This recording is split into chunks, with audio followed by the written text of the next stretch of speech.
sorry, Vanderspiegel. I'm a doctor. You don't have anything to worry about. I'm not an alien.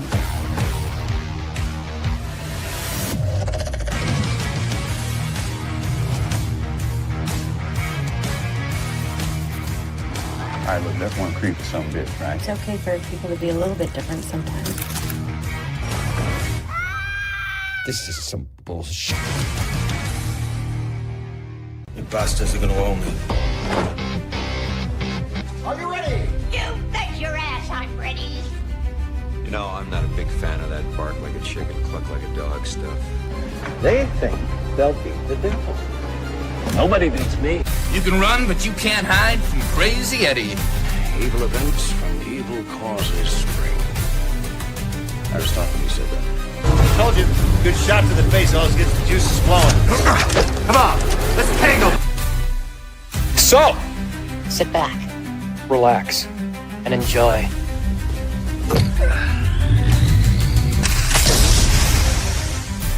Oh my God. You are psychotic.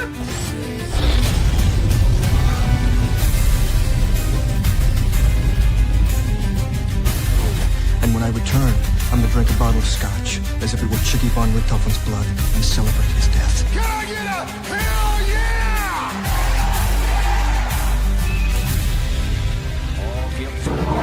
Things I do for these people. It's a bit more than I could bear.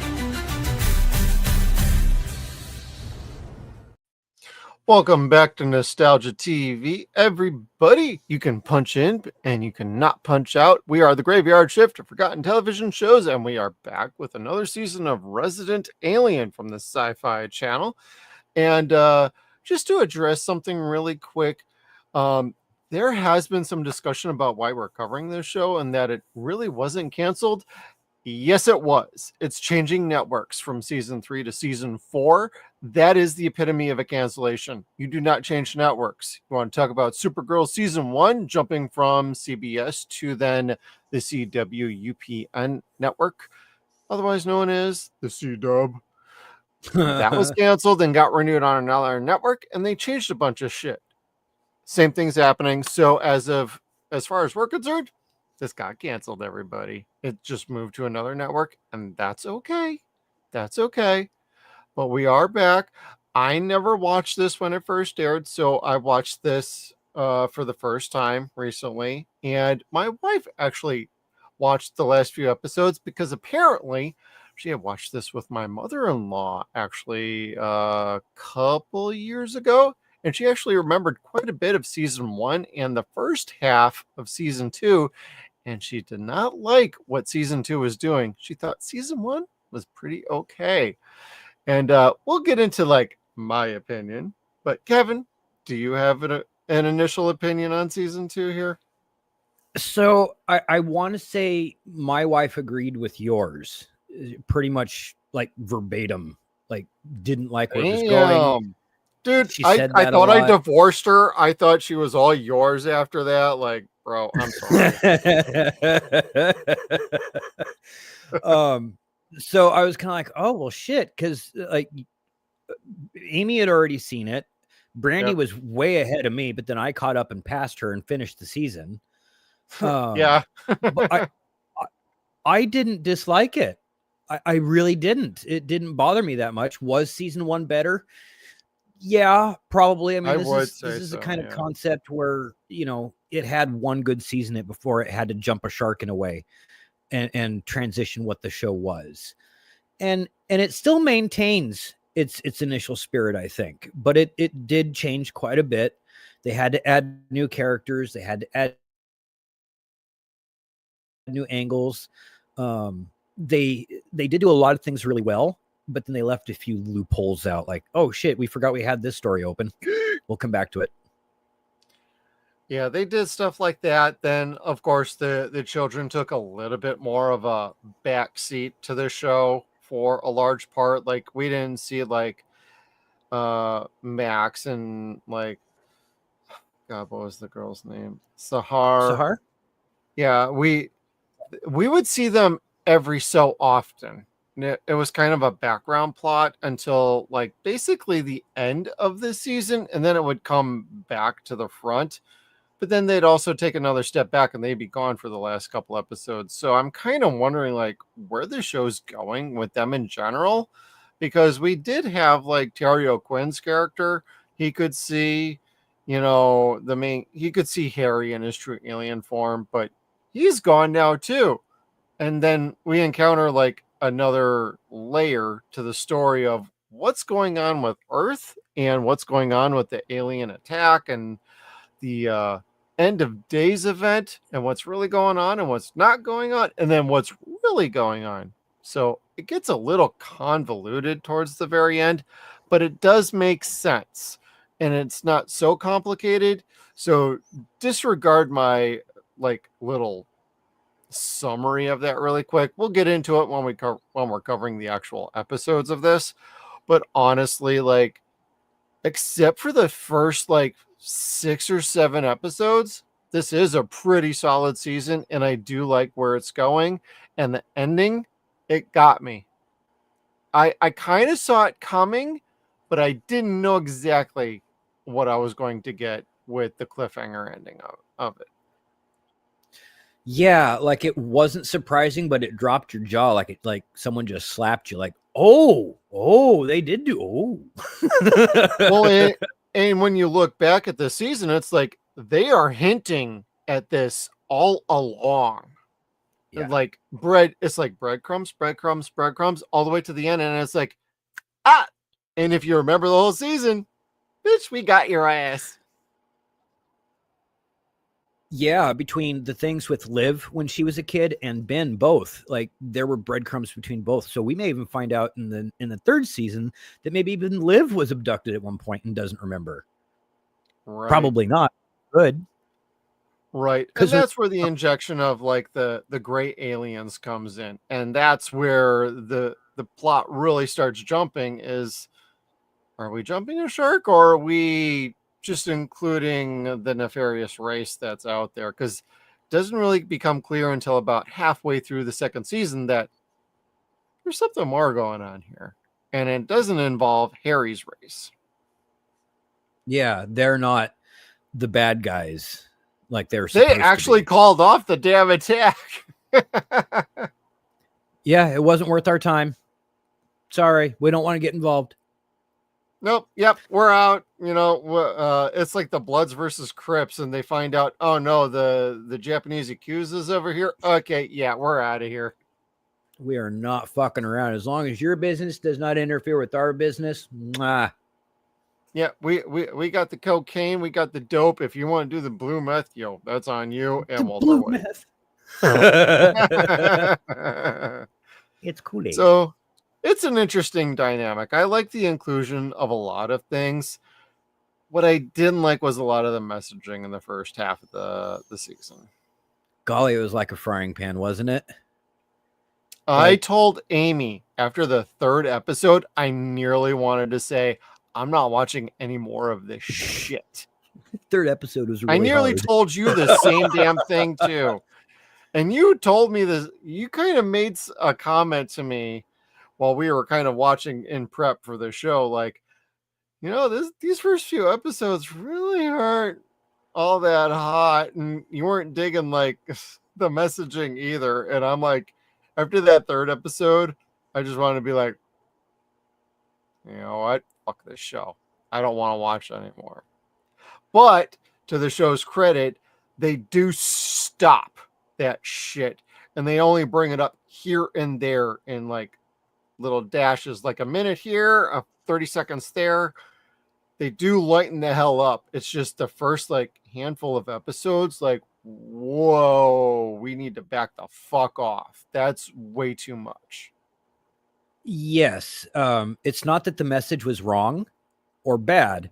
It's just, it was a frying pan that they were constantly hitting you over the head with every 5 seconds. Especially episode 3. It was so bad. I actually wrote down here, episode 3 could have deleted the fucking thing out of here and it wouldn't have made a fucking difference in the show. Yeah, it was more annoying than anything else.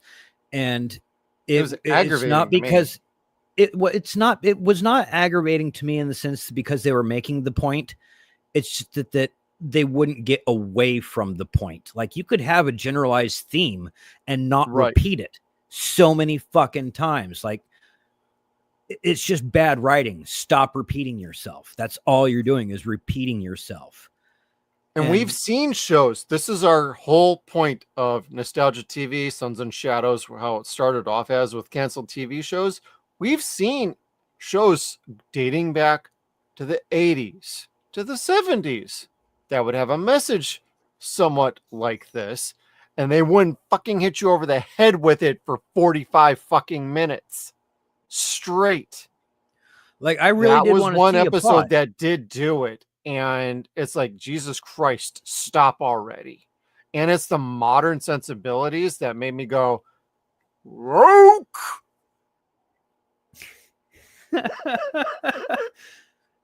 I can't say it's that. I don't think it's that necessarily. I think again, they had enough of it though.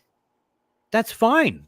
You are justified in that. I'd had enough of it. Like I agreed with it, but I'm just kind of like, I know, and you're more tolerant than I am. And it's like when you're saying it before I'm seeing the episode, and then I see it and I'm screaming like, Jesus fucking Christ. It's like if Kevin's complaining about this, there's a problem. It was bad. Like we live in a society now where like the bad guy in movies is the title, the eponymous bad guy. Men. All right. Men yes, are bad. We deserve that. That is episode 3, everybody. Men are bad. Yeah. It says it's called Girls' Night, but underneath that, it's otherwise known as Men Are Bad. All men are bad. The whole episode was all men were bad, really. Yes. Yeah. Even though they're the ones being debaucherous and acting like assholes throughout the entire episode. But drunk and high as a kite. Yeah. But let's break into shit. Let's steal shit. We'll get into that when we get to that episode. That was funny, though. I really like Darcy. I can't complain. Dude, Darcy is my girl. I have no problem with her, like, at all. She's made some questionable decisions later on in the season, but I do like Darcy. She's my girl. I don't think there's anybody on the show that I dislike, with the exception of the one nurse. Ellen? Was that her name? The nurse? Yeah. Yeah, the Asian nurse, Ellen. Like she is so good at what she does, the actor. Because yeah, I have no problem with the actresses. Please don't get me wrong. This is all about writing when I have complaints about this show. Oh, it's not the writing. They just make her such a detestable, annoying character. And the actor is waffle, bro. Jesus Christ. But the actor is so good at playing that. She's excellent. Yes. Like you hate her on the screen just as much as Harry does, but you really like objectively have to step back and be like, that actor kicks ass. That's cool. Well, even Aso's like with her half the time. So everybody's like that with her half the time because she's always stealing shit. She's like a poker. She's a poker shark. She's a gambling shark. I mean, Jesus Christ, she's terrible. And actress, hey, lady, you did fine. You did your job exceedingly well. You made us hate you. You made us hate you. That's as good as Sally Fields. Ellen is a terrible character, but the actress did a great job making her a terrible character. So let's be clear about that. Diana Bang, you rock. Diana Bang's all right. Sorry, just wanted to say it respectfully. Would.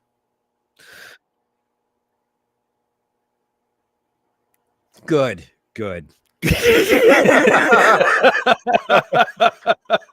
it, you left me hanging, Kevin.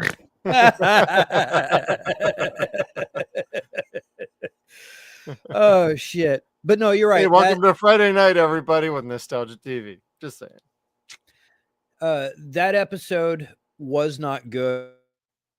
I don't even remember what the plot of it was, because that wasn't the plot of the episode. That's just the theme of the episode, which is fine, but it overcame the plot. So it's like, I don't remember exactly what happened in that particular episode. But everything else after that is pretty vivid and clear. Yeah, pretty much. That first 3 episodes, or the third episode was just preachy as fuck. And that was the text that I sent you. Yep. When I saw that one, I was like, I had already seen it before you sent that, but when you sent it, it's like, all right, that reminds me, I got to get back to this show. Because we said we do the first 2 seasons. Now, we'll eventually get around to season 3, and we'll tie it in with season 4, possibly. We got to wait and see how that flows. But next month is, before we get rolling along, next month is Friday the 13th, season 3. So we're going to be wrapping up that, and we're going to be doing some of those Jason sequels in June. So it's Friday the 13th month, baby. I've been watching episode 301 for 3 days now. I've tried to start twice. I'm not happy. I'd rather watch this show for another season. The first night, I stopped it after about 5 minutes because it was just really bad. And I played my Harry Potter game for about 5 minutes, which turned out to be the next 5 hours. And then the next day, I watched about 30 minutes of it. So I'm almost at the end. And I couldn't finish it. I went outside, I lit a joint, I came back inside and watched Rocky Horror Picture Show. Even better choice. Yeah. Shit. I'm sorry. I love you, John. I love you, Chris and Roby. But man, season 3 is going to be a chore. Even I know this. I've tried twice. I haven't gotten past 10 minutes. It's like, Jesus, this is terrible. And this is only... Yeah, and it's a 2-parter. That's the worst part about it. Like, I know. It sucks. It's like, God damn it, I gotta push through. I haven't had this much fun since we watched the pilot to The Flash. I was gonna say War of the World season 1 or 2. We never even did season 2 because we were like, this was bad. That was pretty sluggish too. Well, in hindsight, Resident Alien season 2 was actually pretty solid. On an overall note, I'd say you probably could have trimmed this down to about a 10 episode season, and it would have been way tighter, way more concise, and you could have told a much more interesting story that way by cutting out all the filler arcs that were just not necessary. Not that I don't want actors to get like the extra work or the cast and crew, but honestly, we go from 10 episodes to 16, and it almost felt like they didn't know what to do with the extra 6 episodes other than, oh, let's fluff this up a little bit more.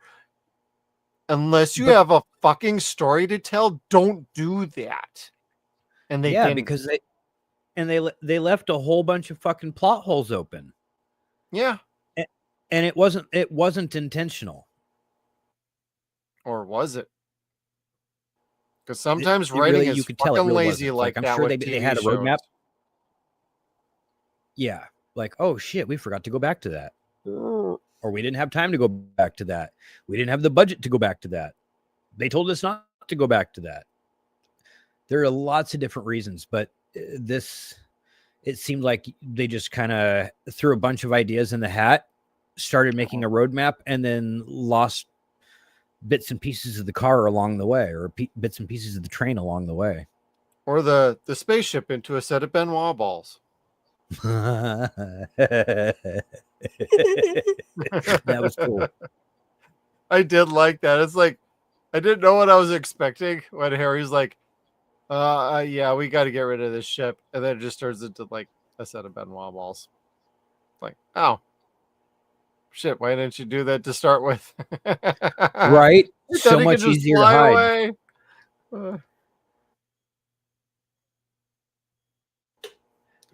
I'm sad to see his ship go. The ship was cool.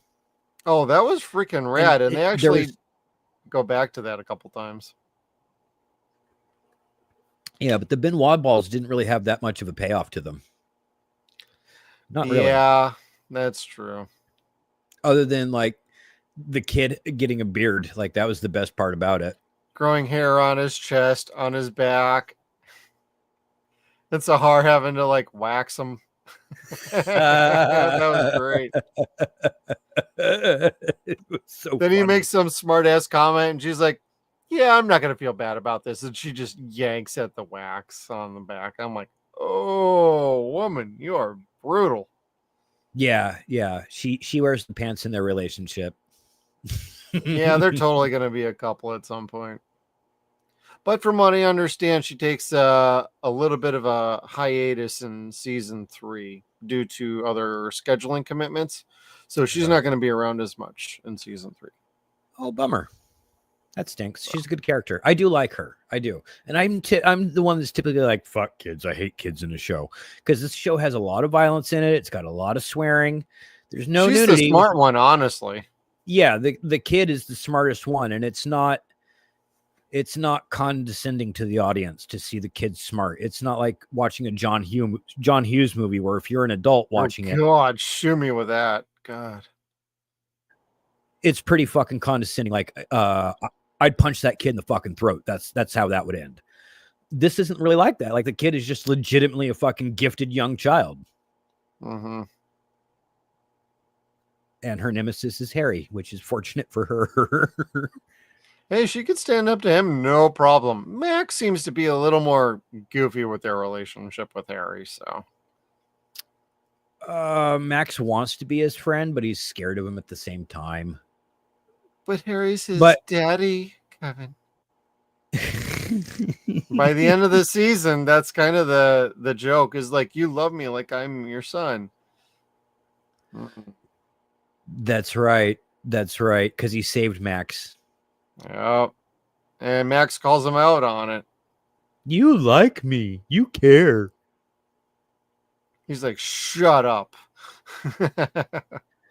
And I love that, like we talked about last episode, Harry is a giant fucking child.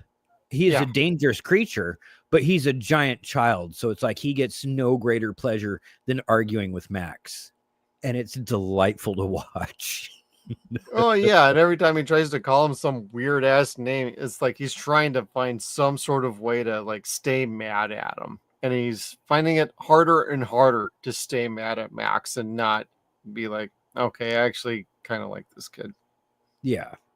And then even with Sahar, like he tries to out argue her and she'll just one up him like, well, technically a kidnapping is taking someone without or against their will, and I'm wanting to go with you. Yeah, I just adult napped you. Yeah. So Sahar that was a-okay when we got to that part. Then she's like, I'm kind of hungry. And he's like, you know what? I could go for a slice of pizza too. And then they go for a slice of pizza and they're going for the alien baby and it gets abducted. The RV like getting yanked out of the ground just as they get there. And they're both like, God damn it. Why were we hungry? I should have known better. And they're both mad. They're not mad at each other, but they're both mad at themselves for like, we were hungry. We wanted pizza. If we hadn't gone for the fucking pizza, we would have gotten the baby. Yeah, that was harsh, but that was not bad. That was really well done. Because that like you fit said, the tone of the show is what it fit. Yeah, like you said, they weren't mad at each other. They were legitimately mad at themselves, like personally. Because even though they were bonding and having a good time, yeah, that was their childishness cost them. Yeah. And that's what it was, is they were being childish. Oh yeah. I mean, Harry in general is just a big child because he doesn't know much about the human way or the way of life that humans like to live by or the set of rules. Yes, he understands, like, yes, I watched Law and Order and I understand how adults work, but he didn't, if you've only seen like Law and Order, you don't get the concept of what it's like to be a child, grow up as a child, and learn the mentality and the intelligence of a child as they grow up and learn experiences and figure things out on their own. So in that sense, he's both an adult and a child at the same time. And that's a very interesting character for Harry. And Ellen Tudyk does that exceedingly well.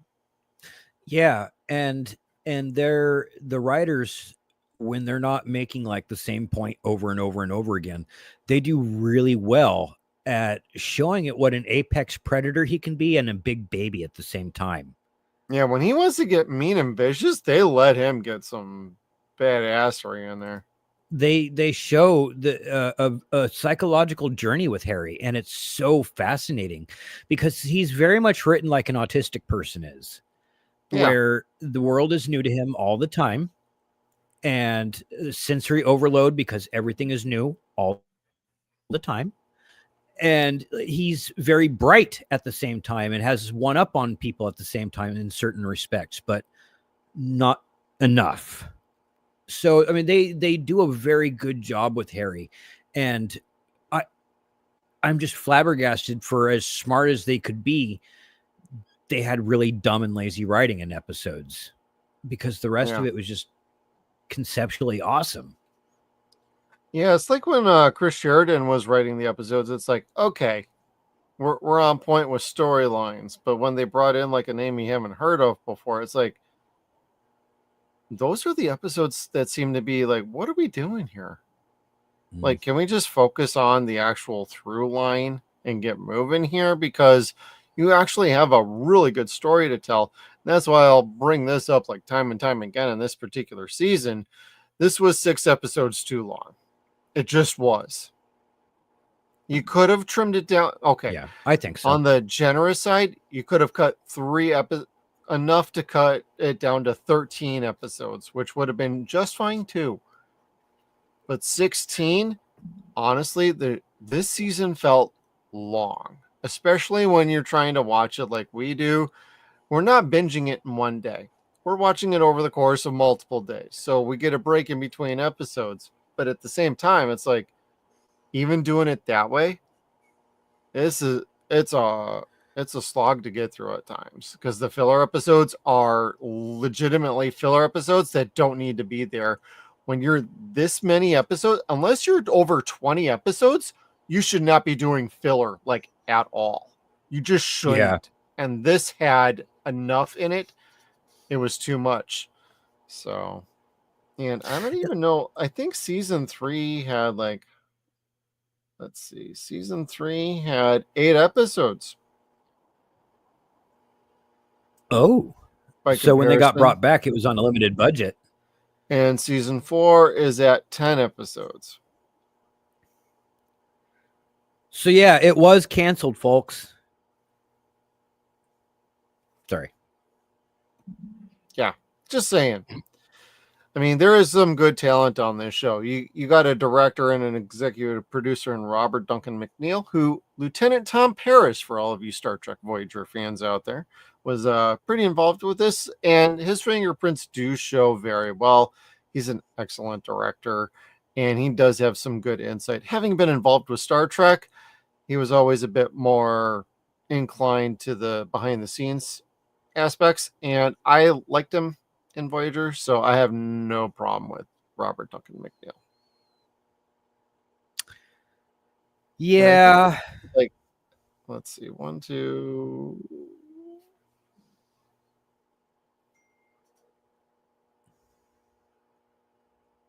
4. He only directed like 4 fucking. Oh my god, this is why.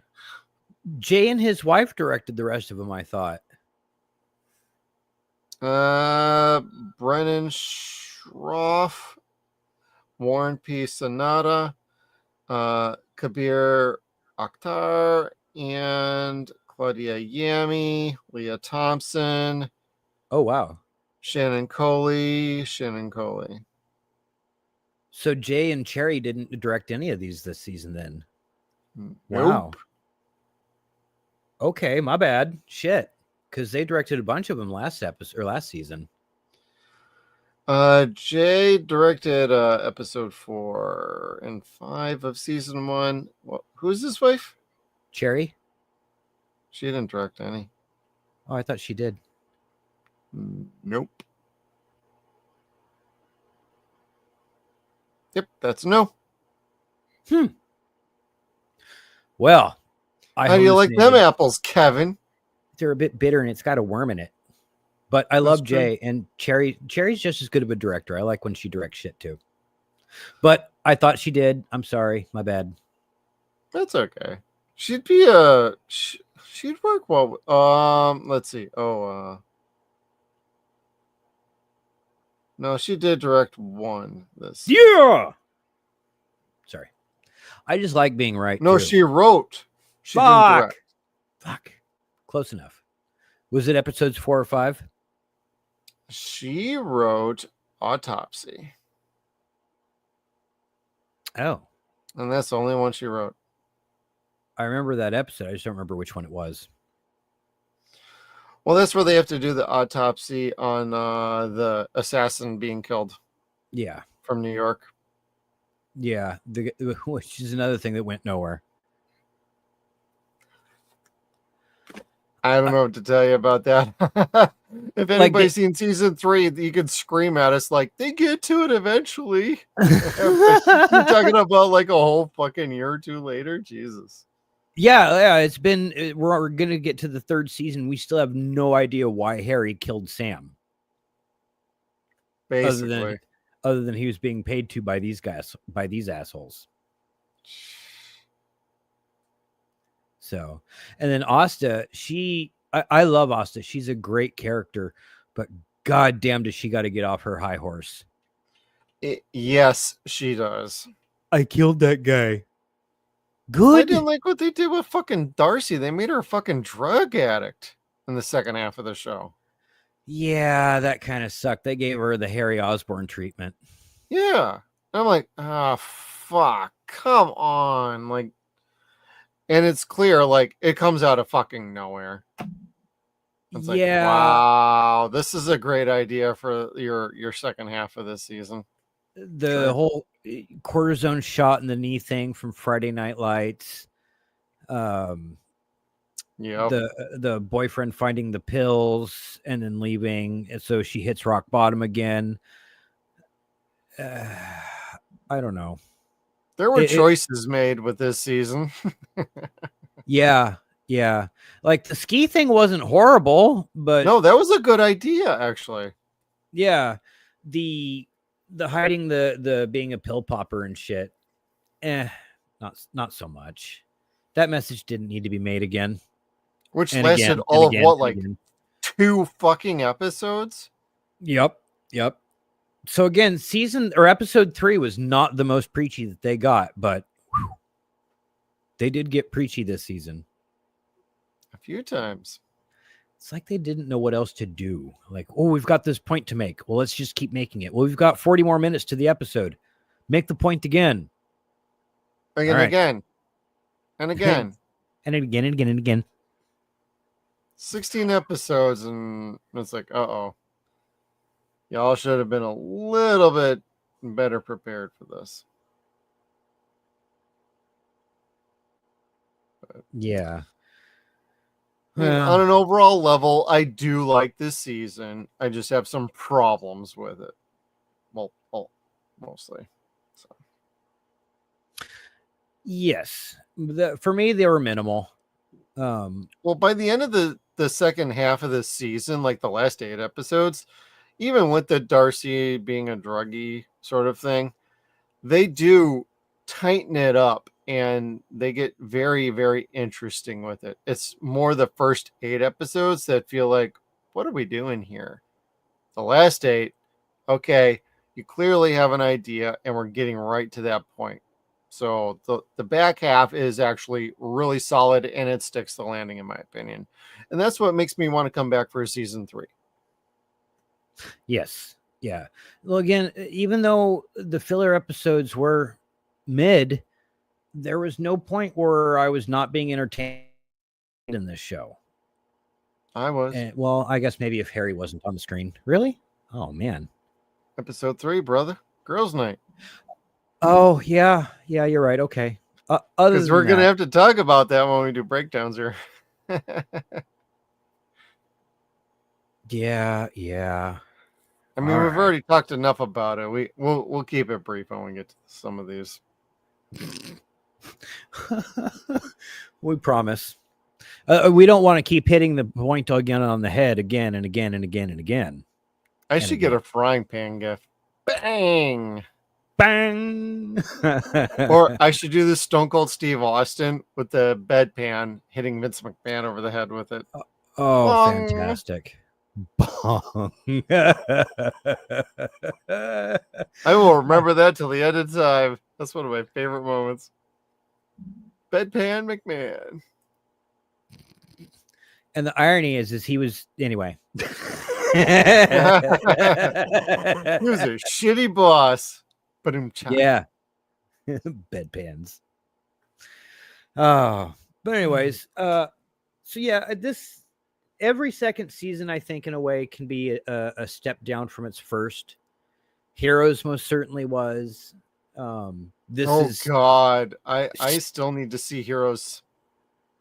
I never saw it. The first season's really interesting. At least it was. That's what everybody tells me. This is like season 1 is fucking awesome. Don't watch anymore. That's all I ever hear about Heroes, and I never watched a minute of it. Yeah, I liked the first season. I was on the bandwagon with that shit. And they made Styler apparently like an anti-hero hero sort of thing. Yes. Yeah, they made him one of the good guys. And I don't know what that was in response to. His popularity in the first. Well, yes, the writer's strike changed everything because they had to crunch, dismember, and reorganize all sorts of different plots. And then, reform out, I think, a 24 episode show into 8 episodes, 11, something like that. I'm not sure. But anyway, this did not have that plummet. I did not feel the plummet in quality between the seasons. I was still really happy with most of the characters, every which way that they were going. Dan was even cooler in this season than he was in the first. Even the fucking ex-husband had a better part. I mean, he was still a douche, but he had a better part in this season. Yeah. Yeah, a lot of people had some pretty good parts this season. So I was pretty pleased to get more Darcy being Darcy and being a badass. Ellen. We meet like Darcy's parents finally. They're just as stupid as anything. And Linda Hamilton takes more of an approach in this season. I like that a lot. Yeah. With slight references to Terminator, so there's some wink, nod, nods going on. Yeah, but you know what? After we watched Red Sonja, I just did not need that. Did not need the Terminator jokes. Like, yeah, for some of them, I'm just we like cannot sitting there like, okay, I guess that's a Terminator no joke.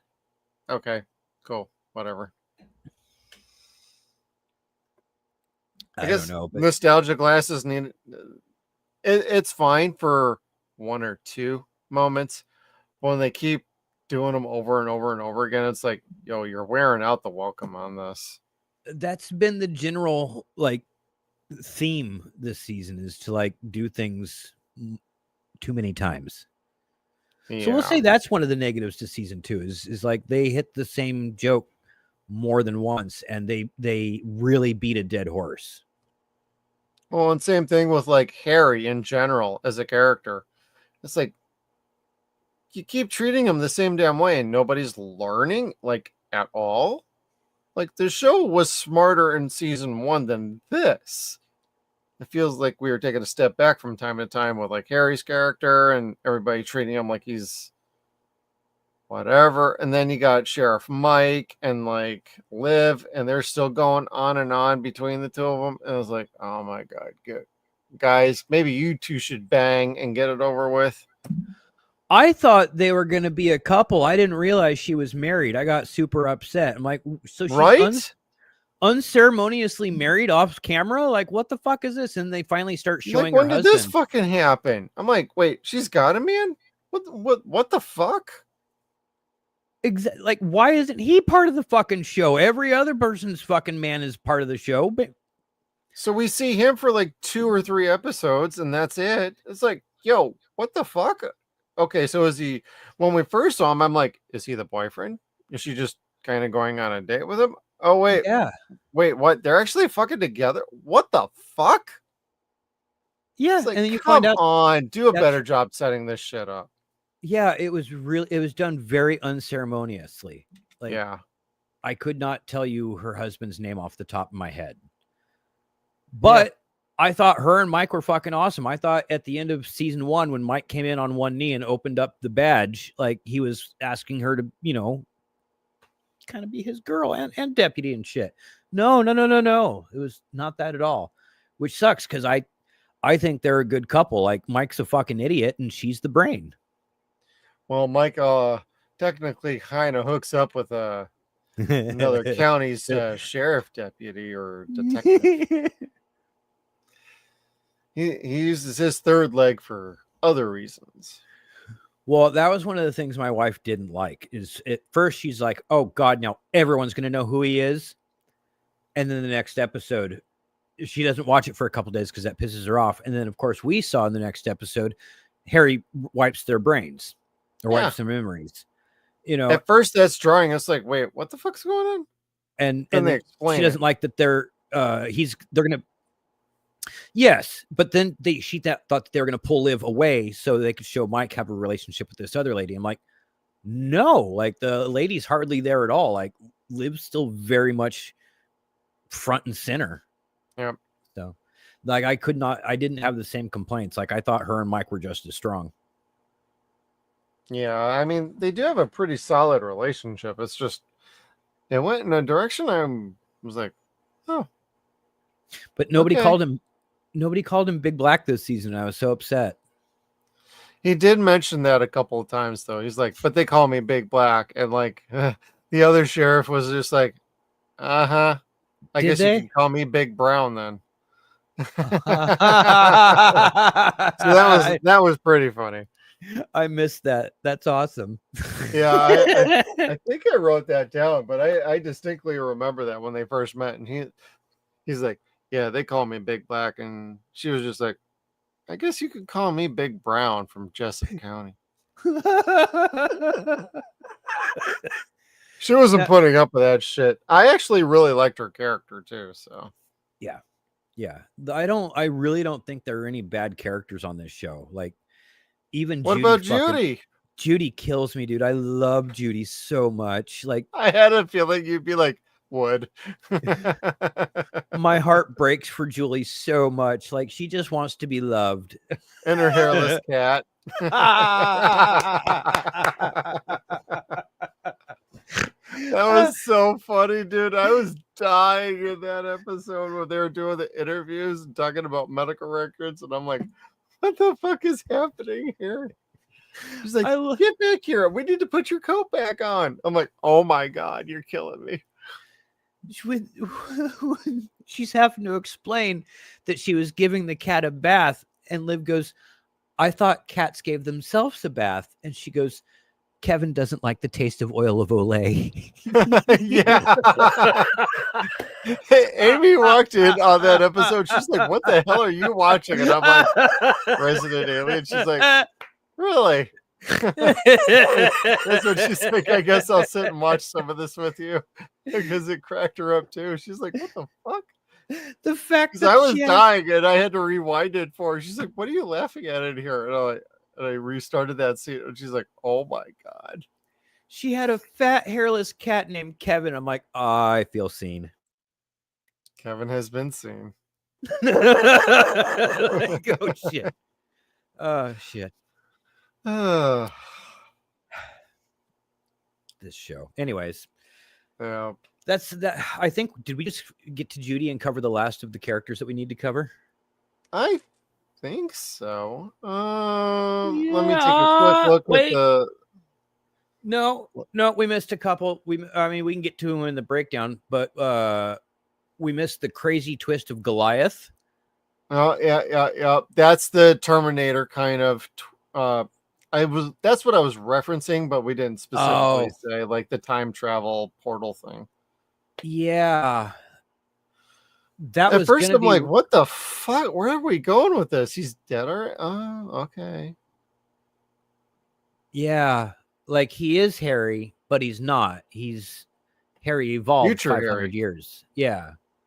After the world has been burned, and he steps through a portal, finds himself in South America, and an artist accidentally kills himself, falls over, clunks his head. He's dead. He takes the paintbrush, learns how to paint, and he recycles through life and sends messages to himself through murals. And you end up finding out Harry went back in time through a portal and is trying to tip everybody off to being able to avert the end of the world because everybody's fucking dead. And you find out, hey, he's a little bit on the pregnant side. He had a baby. And my wife was like, how does he only have one? Shouldn't he be having a million? I'm like, well, he introduced human DNA into himself. She's like, how the hell does he do that? I'm like, she did not have the baby. He's having the baby. He probably just took some DNA from her, not in the nasty sense or sexy sense. I mean, hey, if you want to think that, go right ahead. But my guess is he just took some actual DNA and then spliced it and found a way to have a message delivery system, so to speak. And that would result in a human alien hybrid. And that would mean only one. It wouldn't result in hundreds or thousands, which that would have been fucking funny. But then we have a Despicable Me and Minion situation going on. Or like Slither. I'm so fucking hungry. That would have been a fun joke. That would have been a fun joke because they talk about different aliens in this show like throughout this season, like multiple times. Oh, speaking of Slither, they killed 42. That sucked. That was Bill Party, baby. That was Bill. God damn.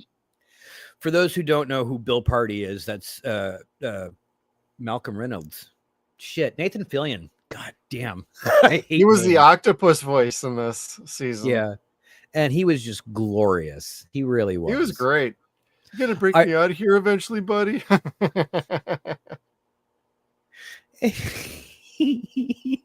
I could have let them be roommates the entire show. Like that would have been okay fine. You just have him show up like whenever he can do a little voice record. It would have been fine. Yeah, it wouldn't have needed to be anything extensive. Like he doesn't have to be a main cast character, but gosh, everybody loves Nathan Fillion. So it's like, why not just have that sprinkle be in there? It was like when Whoopi Goldberg was on Star Trek. At the time, everybody loved fucking Whoopi. So when Guinan would show up, everyone was like, oh, hey, it's one of those episodes. Yeah. I mean, with Nathan, honestly, you could have had like, if you had your script for the whole season, you could have been like, can we get you in here for one solid day? Like a good 6 hours, you do all your lines, and then we just splice it in when we need it for the whole season. For real? No, we can't do that. No, we have to have a dog kill you unceremoniously. It's like, oh, fucking goddamn it. It was still pretty funny, though. It was okay. I thought it was kind of stupid, to be honest with you. I'm like, wow. Well, the fact that they killed him was stupid, I thought. Yeah. And how the dog got him out of the goddamn tank without knocking the tank over was ridiculous. Like, Jesus, come on. Lazy writing. It's a theme in this season. This is true. They're going to catch wind of this and be like, who the fuck are these guys? Let's see you write a better season. Hire me. I will. Yeah. I've written scripts before. I can do it. I don't like doing it, but I can do it. That's right. Me too. I'm okay at it, but I have done it. Just saying. My concepts are usually too profane and expensive. So South Park. Gotcha. Mm-hmm. Ren and Stimpy. Beavis and Butthead. Yep. All the above. Invader Zim. Invader Zim. I have a very cruel and twisted sense of humor. I apologize. Daily. So don't tell me, you are the creator of Skippity Toilet, aren't you? I don't even know what the fuck that is, aside from shit for damaged people to watch. I don't know. Like, that's what your kids are probably watching right now. Yep. That's what I said.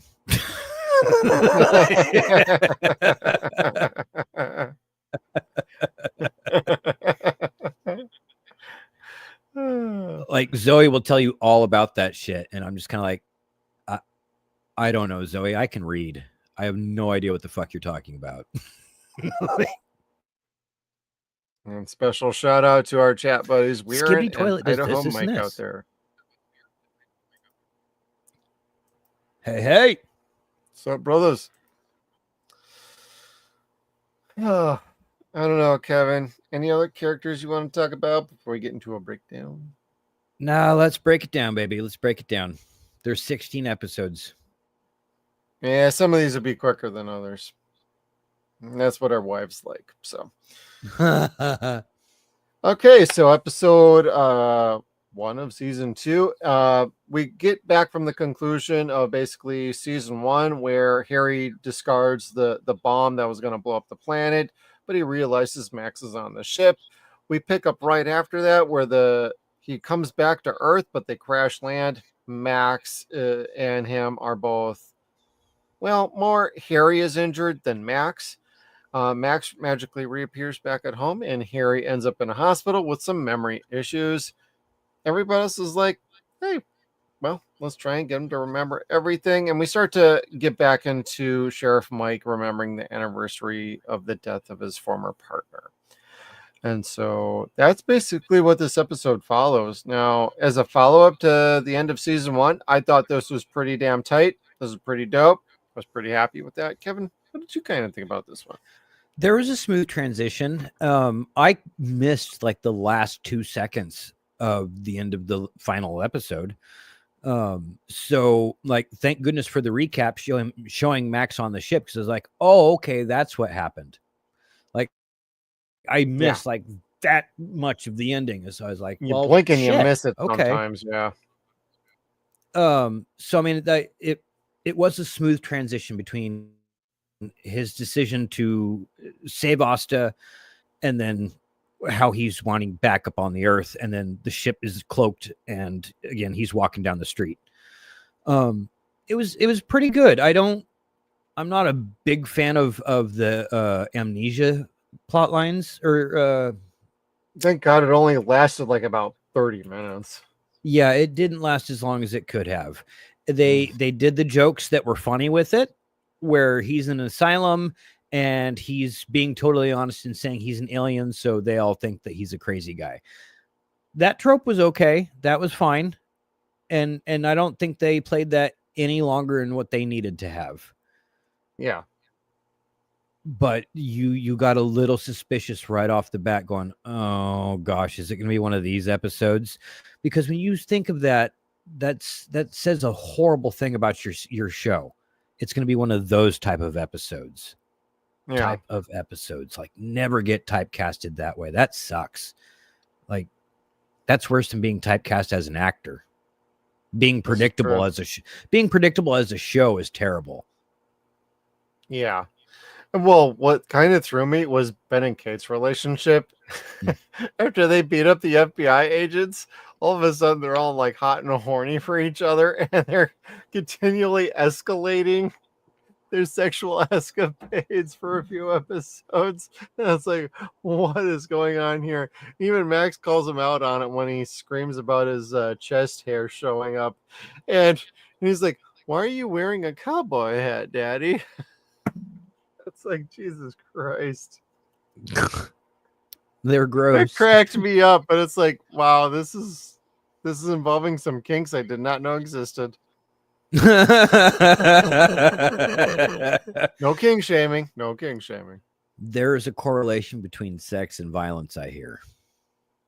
Well, one of the lines was like, how long can you choke somebody while having sex before they pass out? It's like, what? Look, if you haven't read Red Dragon before, Google that shit. Or look it up on the hub and figure it out that way. That too. Just saying. Don't look up David Carradine. No. I'll get into that conspiracy theory some other night. All right. Well, it's a good start to the first season so far. And in episode 2, The Wire, Harry has a plan to save Astra and himself, but he first must attend the sheriff's poker game. I like this episode because they totally smash an antique poker table at the end because Harry gets mad that he lost the card game. Ben's grandpa's table, which was fucking like paper thin. Nobody wanted to play on it except for Ben. Like, can't we get a real table? No. Yeah, no kidding. And then, well, they also have a comment somewhere in there about cultural appropriation. And I'm like, oh, okay. I guess we're starting that now in episode 2. Oh, they did. What did they say about that? I forgot. I'm trying to remember myself, but I have it down in my notes like, oh, cultural appropriation within the first like 10 minutes. Nice. It's probably about the native indigenous Americans of Earth. That's what I think was going on because Harry was yapping about something and like Asta and everybody was like, you know what? Because I think he was saying, like, I'm not native to your planet, and you're not native to this area either. And they're like, well, we were here first. Well, you weren't here first either. Oh, they got in one of them arguments. Yeah. Well, Harry was starting to feel like, you know what, I'm becoming a little too human. I'm not sure how I fit in around here anymore. I need to be more alien. Because he was starting to have some issues at this point. Yeah, so he went walking naked in the snow. And then decided he wanted a pizza. Hey, Alan, watch out for that shrinkage, brother, when you're walking out in the cold like that. I love how dedicated Harry is to wanting to remain true to himself and not sell out and be more human. But we'll do that after I get pizza. Yeah. Well, this is also where Sheriff Mike and Liv are starting to do their deep dive into something's going on with Harry. Let's figure out what's going on. Oh, is this where they start looking in the doorknob and the foot? Yeah, the interrogation. Well, that's why Sheriff Mike's at the poker game to gauge like what's going on with Harry. Oh, that's right. And then he has to use the bathroom, and he's like, "You're gonna want to turn the mic off for the next few minutes. I got some non-sheriff business to take care of." And then she honks the horn because he's like, "Just honk the horn if you understand what's going on." Poor Liv. God, poor thing. But I kind of enjoyed the Wire episode. It was just kind of like, I think we're starting to see a little sprinkle of some things happening here. Yeah, I mean, was this maybe where we first see Liv's husband? Then I think so. I want to say maybe entirely he was positive. Yeah, I think I know that's in the where next I was episode like, is when we get tipped off to the alien ship that Liv saw as a kid. So, oh, was that next episode? Yeah, that's Girls' Night. Yeah. Okay, and I'm looking at the ratings. Like Girls' Night is rated like pretty bad. Is it really? I want to see now. 5.6 out of 10. Oh shit! Yeah, and considering it, we just went from 7.5, 7.4, 5.6, 6.9. Yep. 7.4, 7.5.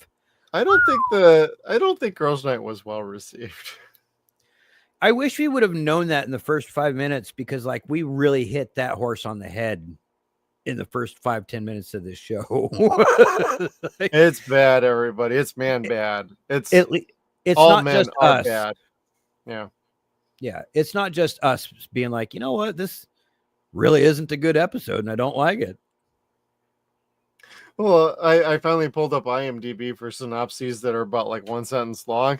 And I'm looking at the ratings and I'm like, I know the ratings can be a little on IMDb, but for a show like this is pretty kind of on point, actually.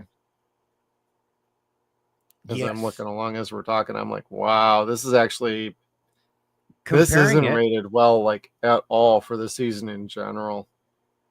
Almost all episodes are rated pretty close to 7 or higher. This is the only one that's like a 5.6. Who wrote this? Let's shame them. Some dumbass. Chris Sheridan. Nope. No, he didn't write this one. This one was written by Jenna Lamia. All right, let's see what else. Or Lamaya. Sorry, girl. This was not a good episode for you to rate. You might be a very talented writer, but this was terrible. Well, let's see here. She produced My Best Friend's Exorcism. That was a flop. Equal pay amongst all the women. This, that, and the other. White man and man bad. They break into the mayor's office to find payroll records. Like, yo, this was just not good. Yeah. And overall, the show's rated 8.1. Golly. Jenna, you suck. You suck, honey. You, wonder if you got fired after this one. You dipped the bar. You curved the bell. This might have gotten an 8.5. She curved my bell with this episode. Jesus. I honestly was like, I was worried in the middle of this episode because I didn't know if I was going to want to continue on, if it was going to be like this. Like, same. Is this going to be one of those shows that alienates its audience? Because that's what She-Hulk did, and very quickly you learn not to want to watch that. And bro, we tried with She-Hulk. We tried to find the good in every episode, and by the end, we were just like, it ain't there. Yeah, like, stop calling me racist. I'm not, like, and privileged, and it's like, no, we're fucking not. Misogynistic. Like, okay, sure. That is basically this episode in a nutshell, in my opinion. And it's the only episode of this whole season. I'm just like, delete this episode. Because this legitimately, I was so mad at the end of this episode that I'm like, you know what? I like the Liv thing. Yeah. I don't like how they got there, but I liked Liv getting a little bit of respect at the end. That's what it should have been centered around. Not everybody else being all men are bad. And even like fucking Ben and his wife, fucking Kate. Kate gets right in on this shit, right with everybody else. And don't give me that they were drunk the whole episode. Bullshit. This was a terribly written episode. And I'd even put this on the actors. Like, y'all could have fucking said something. And Chris Sheridan, this is your fucking show. You could have put your foot fucking down on this shit. Maybe she's related to somebody. I don't know. Nepo, baby. She was in the call. We're going to start getting clipped, and I'm going to start getting hate mail now. Yeah, baby. Privileged white male. I'm bad. Yeah, we are going to get called names for not liking this. I'm sure. This is a fucking terrible episode, straight up. It's the only episode I have seen that I'm like, I hate this episode. Yeah. It had a bright, shiny concept that was part of the overall plot, but the filler aspect of it was just so shitty. So shitty. You had a through line with just Liv, period. End of story. She's got the flashback to when she was like a kid and she saw a UFO, and it ends with her like, her story is one thing. It's everything they built around that was just terrible. Yeah. So you ruined Liv's fucking arc with this a little bit. You spent the next like, well, detracted away 13 episodes building that back up. And it's like, you wouldn't have had to build that back up for 13 more episodes if you had done this right the first place. That is true. That is true. It didn't have the time that it deserved, and it wasn't recognized thoroughly or properly. Yeah. So, shame on you. Yep. Shame on you. But episode 14, Radio Harry. I kind of like this episode. Harry prepares to take his completed communication device to a mountain peak to achieve optimum communication. Max and Sahar tell Asta that they suspect the device is another explosive. So Asta then gets a little more curious about, hey, what's going on with this little device? Are you actually blowing us up or are you sending a message? Episode basically ends with he tries to send the message to his people. And he's like, but it tells them not to come for another 50 years. And then she breaks the device and ruins the message. And the ending was, I want to say it was good because it made me mad because I'm like, Asta, what the fuck? You literally could have just bought yourself 50 years from destruction from his race. You could have, and even Harry's like, this would have bought us time to figure something out to stop everything, period. And it's like, that actually made sense. And she's like, I don't fucking care. I want to save everybody now. It's like, girl, no patience. Yeah, the all or nothing thing didn't work out in that respect. No. And then you later find out, well, his race wasn't coming anyway. And the Greys are taking over the planet. Which was interesting, especially if you've watched or read Communion. Oh, what? Communion, movie with Christopher Walken. Yes. Okay. Thank you. I want to say it's a good movie, but it is not. It's worth watching. I don't think I've ever seen that one. I've heard of it, though, now that I think about it. It's based on a book that's based on a true story, allegedly. Yeah. In fact, someone's reading it in season 1. I can't remember who, though. Yeah. Okay. I have to think about that. I'll have to look that one up. I don't remember if it was better or worse than Fire in the Sky. Yeah. I liked Fire in the Sky when I first saw it, but I haven't watched it since then. So I don't remember. Yeah. I couldn't say. I watched each of them once, and that was like when they first came out, like you said. Yeah. Huh.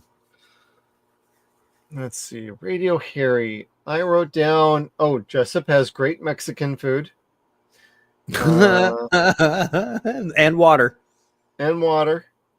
And then the food actually really sucks. And then I wrote down Darcy was funny in this one.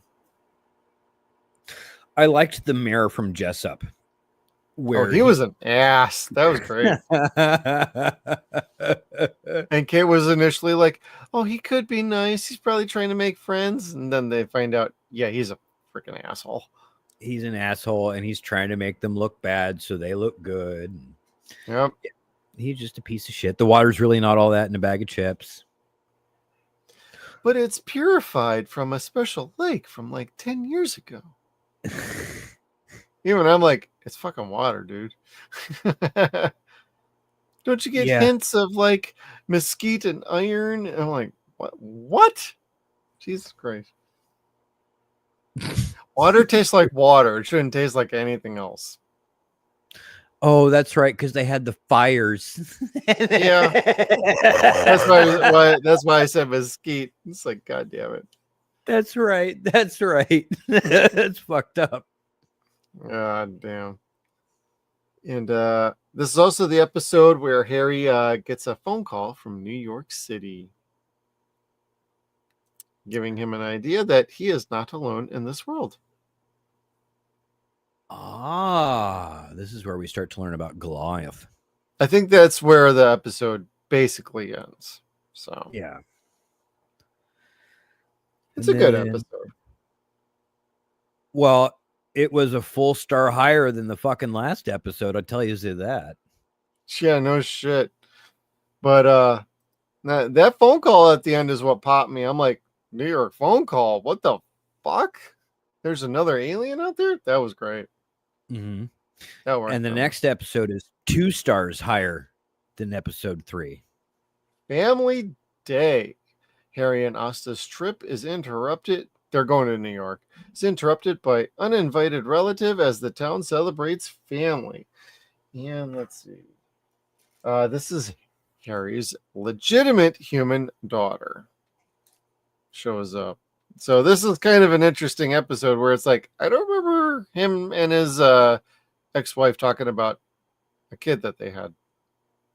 So this is kind of a new thing. This is where, as they say, the shark jumps the ship. Or yep, the show pretty jumps much. the shark when they add a kid. I kind of tuned out half this episode, to be honest with you. I did watch it. I just was on my phone being like, oh, this is okay, I guess. Yeah, I couldn't tell you what my magic scores were, but they were probably okay. Yeah.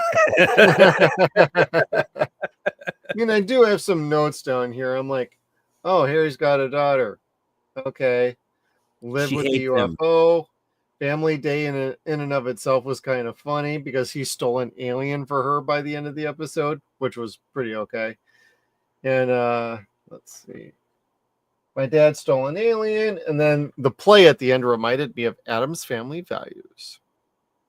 Ben wrote a play for everybody to act in for the 59 miners that died for the one, and that was freaking awesome. It was almost like My Bloody Valentine, wasn't it? Yes, it was. It was so bad, but it was like, this is great because Ben's the only one going, yay! And Darcy, too. Darcy was having a field day with that one. She's like, this is dope, yo. Oh, yeah, because people were getting crushed by rocks and there was blood splatter and shit. He was having a blast.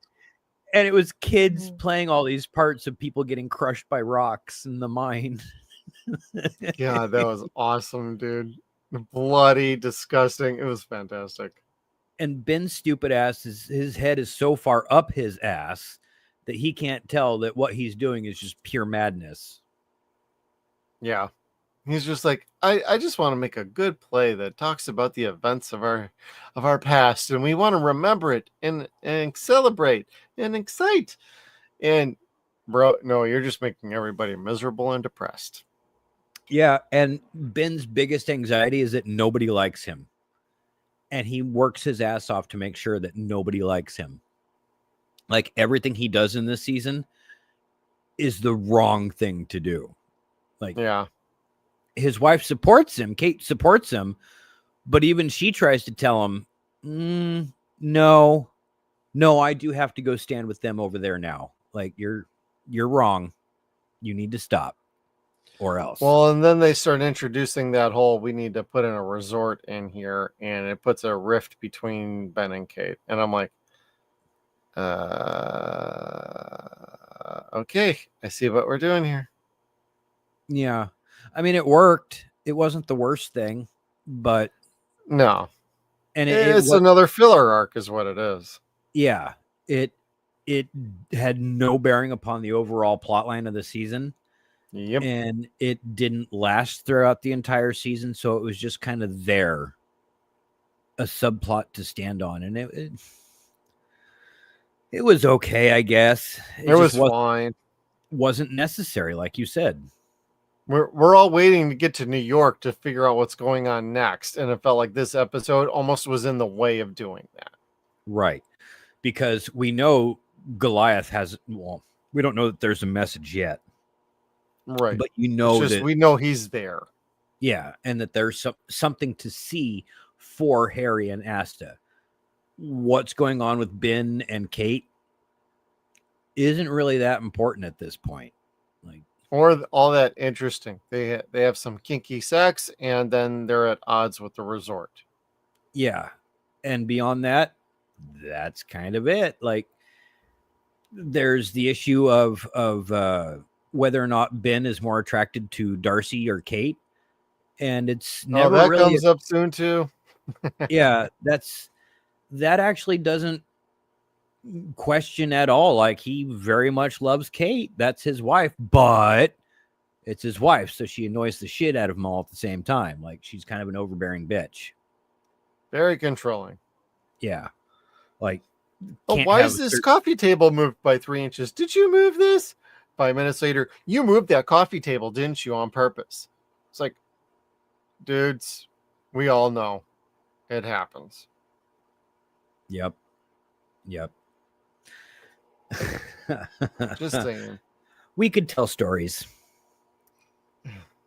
Well, speaking of stories, an alien in New York, episode 6. Harry and Astra travel to New York looking for one of his people, but things go horribly wrong. And in this episode, I don't know why I wrote this down, but I wrote down Harry was actually a bad human. The octopus made me laugh.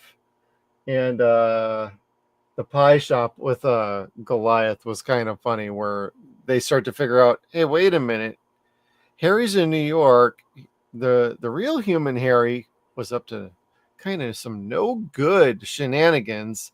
What the hell happened? And we start to figure out, he actually killed the doctor. I think we actually find that out in the previous episode, where real human Harry actually killed Dr. Sam. Yeah. And they tried to get rid of the drugs, but Asta was basically like, no, you can't just throw that in the trash. That somebody might find that. I'll discard of this later. We find out later she actually just threw it in her closet and forgot about it. And was found by Darcy? Yeah. Darcy was mad for all of 5 minutes, and the second she found out Harry was an alien, she's like, okay, never mind. Made sense. That was the strangest shit I think I've ever seen in a show. Like, oh, he's an alien? That explains everything. You don't have to explain no more shit. I love you. I trust you again. Like, yeah. Because I know I wrote down here when we get to that point, I was going to ask you, I thought she knew he was a fucking alien by that point. But apparently she didn't. Did he erase her memory too? Guess not. No. I think Darcy was just so self-involved that she just never really fully caught on. Yeah. And I don't want to sound disrespectful to Darcy when I say that, but she's an addict. She's very much self-involved. Well, she's about to be an addict. She's not there yet. Oh, she is. She's an alcoholic, dude. I meant with the painkillers. Oh, well. She's been an alcoholic since like episode 1. So I'm just talking about adding to it. Well, yeah. Yeah. Those downers are a bitch. They be a bitch. But no, I like this first initial episode in New York. And then Harry gets some like LSD in him in the next episode.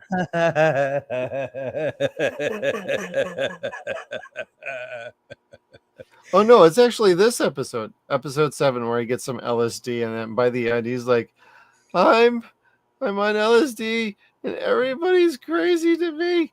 And she's like, oh, you're in front of the New York Library. And I think that was a Ghostbuster reference. If not, it should have been, goddammit. It probably was. She's like, I recognize where Harry's at. He's in front of the New York Library. Then they put all ice packs all over him, try to calm him down and bring him back to human form, because he's like half changing into alien. That's kind of funny. Yeah, and the problem with that episode is I didn't know if he was actually changing or if that was just like part of the hallucination. Right? He's in New York City, and New York is kind of like Portland. No matter what you're fucking doing on the street, I guarantee you it's not the weirdest thing happening on the street. No kidding. You could take a dump in the middle of the street, and it's not the strangest thing happening on that street at that point in time. No, that's 2:00 on Tuesday. So Taco Tuesday. Taco Tuesday indeed. I want tacos now. Anyway, I do too. I have taquitos if that counts. It doesn't, but that's okay. Yeah. It's a good episode. We get an inkling to Goliath. I do like the adventure aspect of it, so it's a good, fun episode, and it's opening up story plot points that we've been kind of wondering about for a while. So, and I didn't dislike Goliath's wife. She wasn't bad. She was alright. I didn't mind her. She was obviously trying to protect him. Yeah. So, and then you find out later on that was actually Harry at like a very advanced age. And he helped break break his freaking fossilized ass too. That was crazy. Hey, there's an egg. Woo. They did pretty good with the special effects for that. Like, yeah, the special effects were all CG, but I've seen a lot worse CG on TV, and they did a really good job. The only time the CGI is bad is when Harry is in full alien form and it's panned back enough to where it's not a prosthetic suit and you just see him walking around. It's like, yo, that's kind of bad. I'm sorry. Between that and the portal, yeah. But it's forgivable. Again, it's not the worst thing I've ever seen on TV. No, like, and they keep it to a minimum, so it's not like all the freaking time. Considering this was on Sci-Fi Channel, there's a lot worse CGI aliens on fucking Sci-Fi Channel. No kidding. Like crossing over with John Edwards. Fuck that guy. No, thank you. You can if you want to, though. All right. Let's see. Episode 8, Alien Dinner Party. It's a surprise party as everyone gathers to celebrate Harry, but some dangerous guests cause havoc. And I forgot. I don't know if it's this episode or if it was the previous episode, but let's see here. Is this where Harry tells him you're all trespassing, get out? Yeah, you're all trespassing, get out. This brings up one last thing from episode 7. He kills off that one military bitch agent on the train, and he sticks her head out, and she gets decapitated by another train. That popped me. I thought that was fucking brilliant. It was. And it did, but how do you feel about that character being gone? Later, bitch. Yeah, like I don't know that she was necessary in the first season. Like I think they stuck with the more interesting character, the gentleman that the general was shitting on basically the entire time. Yeah, I want to say they had a much more charismatic relationship for the screen. I think so too. I think that's why they made a shift like that. Yeah, rather than psychopath Black Widow. Right. So, because that's basically what she was. It was.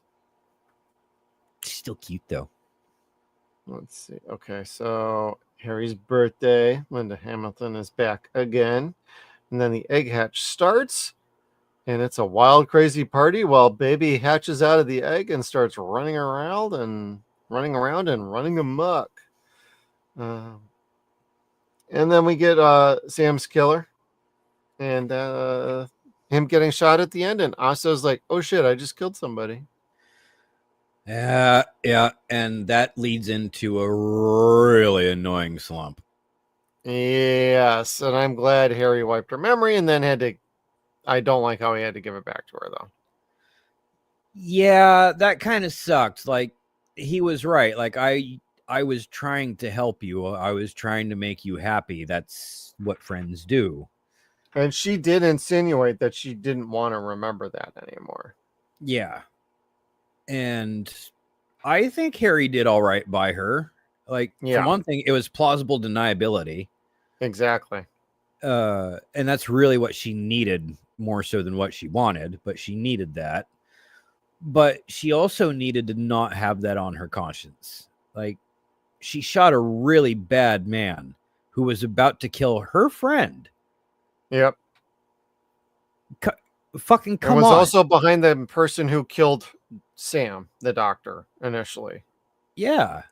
So let the shit go. I understand, again, she's Native American and that she was raised that all life is sacred. No, her dad was a soldier and realized that all life is sacred, but you also have to protect life at all costs. No. And that guy was not there for any life-saving reasons. He was there to create death. So she had to repel him. But her little heart just wouldn't let her have that. And it's like, oh, fucking come on. Grow up. I was about to say, just grow up, bitch. Jesus Christ. Like, okay, here's one where people are like, I wouldn't wish cancer on anybody. I don't know anybody that I'd wish cancer on. Well, maybe you don't know enough people. Apparently. Like, because I know plenty. There's a bitch that cut me off today. Anyway, this guy here deserved to die. Asta could have let loose on Harry a little bit. Not let loose, but like loosened up on him. Not put all that guilt on him, because she very much did make him the reason why she had to kill that guy. Like, it was his fault. Right. Bad writing. Yeah, we're going to get a little dose of that over the next few episodes here while they navigate this little plot point on Austin not remembering shit and forgetting like her daughter Jay's like little lunch or a shopping event that they were going to go on. That was fucked up, but you need that kind of heat in TV shows. It made sense. I just didn't like how they just looped that into like the whole deal. It could have just been, it could have been handled a different way, I think. Yeah. They were just trying to cause heat. Drama. Heat. Save the drama for your mama, Kevin. It's a drama llama mama. Drama llama mama. All right. And then episode 9 is Autopsy. Asta is overwhelmed with guilt after she, Harry, and Darcy get rid of the dead body. And I love Darcy because she's like, this is what we need to do. She's all on them like immediately. Okay, we got to do this, and that. And Harry's like, have you been watching Law and Order? And she's like, no, CSI. And his reaction was like, ugh. He's horribly offended that she's a CSI fan. And I totally cracked up. I just about lost my shit with that comment in this episode. That made me laugh like Dick Wolf somewhere. Good. Yeah. Somewhere Dick Wolf had to laugh at that somewhere. Like that was pretty great. Fuck those CBS guys across the street. Yeah, that was pretty good. Oh, CSI. I like both shows, but I only really watched the first 5 seasons of CSI. I'm not a fan of those kind of procedural shows, so I watched JAG for about 3 seasons, actually. And then I think I watched 1 season of NCIS Louisiana because it has Scott Bakula in it. Oh, yeah. And I'm like, I'm sorry, Scott. I can't handle that kind of show. That bad, huh? It's not so much that it's a bad show. It's just, it's formula. And I like something, if you're going to do formula, I want science fiction. I want horror. I don't want normal drama formula. That's fair. why I can't watch like NYPD Blue. This is why I can't watch like a lot of these shows. Getting me to watch Breaking Bad was like a twist of my arm. Ends up being a really good show, but it's like I hear normal drama shows and I'm just not interested. I still haven't seen Yellowstone or any of their spinoffs, and I hear they're all great. I've listened to the episodes and I'm not impressed. Like it's well made. It is. Yeah. But it's not my thing. Yeah. Like the Landman, Mobland. I'm hearing about all these newer shows and I'm like, I'm just not into those kind of shows. So no, like if there was monsters in them, sure. Or Resident Alien. This is more what I'm into. And by this point of the season, we are starting to get back into more what made the show work, even if there's some still drawbacks to it. But we also get our message of Goliath in this autopsy episode.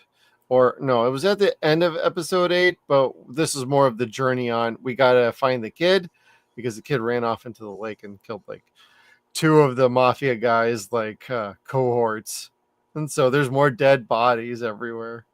That Mike's gonna find, and it's funny. It all works. It's like a horrible accident, a cascading domino effect that is just hysterical and sad and exciting. Like the baby is cute as hell, but it's savage. Mean little fucker. Yeah, it attacks everything. Yep. Did he kill the cow? No, but he milked it. But then you see Harry running out of the barn after he's like, "Oh, that's right, milking cows." It's like, oh my god. If you guys have ever milked a cow at home or have not milked a cow at home, it's goddamn disgusting. It's a thing. Yeah, I've milked a cow before. Not like Harry, just with hands and a bucket. That was as a kid, though. I'm like, yeah, I'm good. Me too, and I didn't like it then either. Yeah, but I can't say I have done it. So just gotta squeeze on them titties and tug.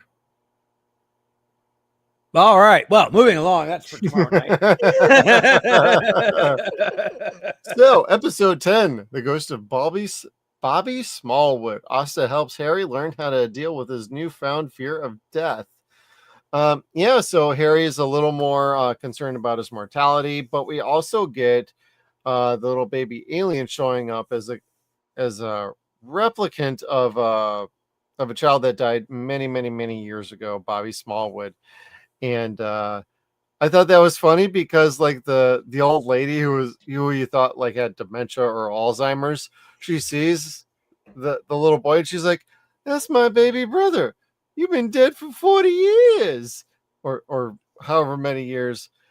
And they're like, there's no freaking way. There's no freaking way. And like Sahar's dog is barking up a storm. And the nurse's aide is like, "We need to get you back to the nursing home, honey." And then Sahar chases him and somehow wrangles up the alien baby in a trailer out in the middle of the forest. That had me laughing because that was a little bit taken from, say, like Ernest Scared Stupid. What else? And gosh, the episode of Friday the 13th that had the little boy that was abused, the ghost that kept coming back. That was season 2, yeah. That's where I found homages in this episode, and I really like those both. So I was kind of on board for all of it. I didn't dislike this at all. No, this is a pretty good episode. This was pretty interesting. Yeah, and it helps save money for the CGI baby too. I mean, it made sense that he found the DNA, and there was a neat story at the beginning where you're kind of like, why did they just show us this? Wait, what just happened? Go back. Where are we? Okay, we're back in the future. So I mean, they do this. They spin this story very well as far as making it go on for almost 100 years. Like it was a good episode. Yeah. And the boy did really well. And I like how he, what did he say his name was? Bobby. Yeah, Bobby. Well, baby. No, Bobby. No, his name is Bobby. Yeah, that's the ticket. And she's like, "Well, come down. There's food down here." And he's like, No, we got to go. Max is funny in this. Yeah, the Sonny and Cher costumes were they were something else. Oh too. God, the joke. Oh, and the Max got kept Stu down here. It's like, we got Stu, babe. And Max tried to warn him. Wow. He's just gonna goad you into making a joke. The same joke you make every year. And then they made the joke and he's just like, oh. You think Max is going to be this annoying kid, and he is at first, but he's so much better than his parents are in many ways. Relatively, yeah, I would say so. Like, he's less annoying than Ben. This is very, very true. I like Ben. I really don't like Kate. I think Ben and Darcy are a better couple, but I don't know if that's really ever going to happen. I don't know. And I don't dislike Kate necessarily, but I don't like how they focus on how she's the outsider. She's the outsider. Everyone's fucking opening up her yeah, everyone's opened up their arms to her a million fucking times. How much longer is she going to fucking complain about being the outsider? Right. Apparently they've been living there for like years. It's like, oh, come on already. Yeah. Yeah. Like, get over yourself. You made a mistake. Now fucking own it or shut up. Pretty much. Sorry, I'm getting a divorce.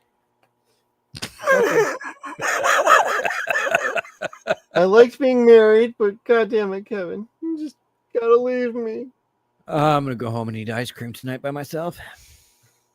Fine, play video games. Play video games without me. No. All right, let's see here. Episode 11, we got The Wait. Asta tells Dan about the shooting while Harry learns what it takes to be a good friend.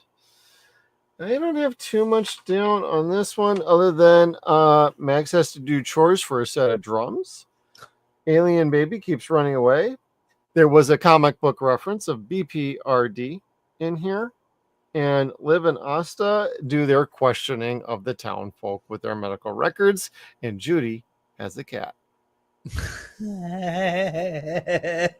hairless cat. Named Kevin. Named Kevin. That's my hairless cat over there right now. Pussy.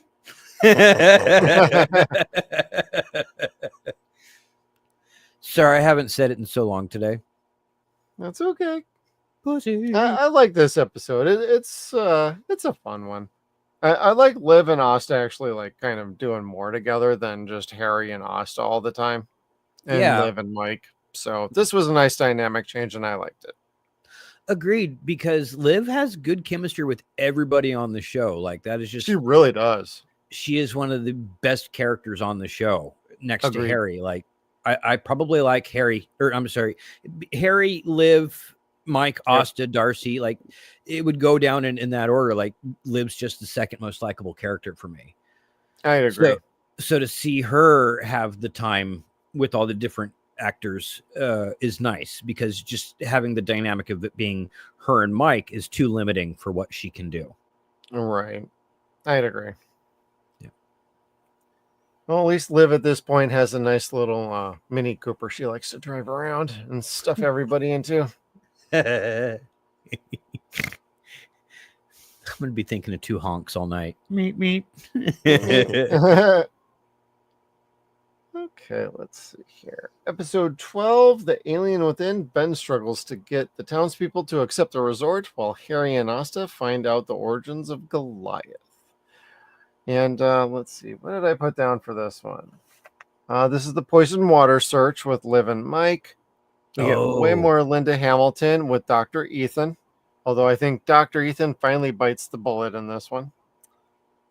Or no, they drop him off like loaded up with like the needle and like the drugs. Yeah, that's right. That's right. Jackasses. Yep. Darcy's injury, the resort's coming in, Alien. They gave him the Friday the 13th Part 8 treatment. That's right. I'm like trying to read my handwriting. And then the arc lift of the RV was neat after they stole out for pizza. Yeah. And Harry is Goliath is the revelation at the end of the episode. Which pisses him off more than anything. Like, why couldn't I have just been more plain with myself? Just couldn't I have made it a little more simpler? Yeah. Why make myself go through all this? Damn it. He doesn't quite grasp it quite yet, but I don't think the writers did either. That's why they fucking asked again and again and again. Well, yeah, and you even have like Asta being like, how is it even possible for you to, is time travel possible? Do you have a time travel ship? He's like, nobody's mastered time travel. All there really is portals. They just show up randomly. You just got to go through them. It's like, Wait, is this Sliders, or are we talking about like something different now? I like Sliders. I like the first couple seasons when they were on Fox. Yes. Once they hit Sci-Fi Channel, they progressively got worse. So. Oh, I didn't watch them at that point. Season 3 was okay. Season 4, less okay. Season 5 was trash. Ooh, bummer. Sorry, Tracy. That's on you. Should have stood your ground with Sci-Fi Channel instead of firing everybody and letting everybody go. Harsh. It's the fact. It's truth. Speaking of truth, episode 13, Harry, a parent. After losing the alien baby, Harry learns which alien race is on Earth. It's not what he expects. And with this one, it starts off with bury the hatchet. I wrote down because the husband, there is a husband who walks in on his wife with another man. He starts chasing him with a hatchet, and then time freezes. And ultimately, this is the big sporting event for Darcy. She's all hopped up on her drugs. They're on a real little road trip to go to her event. And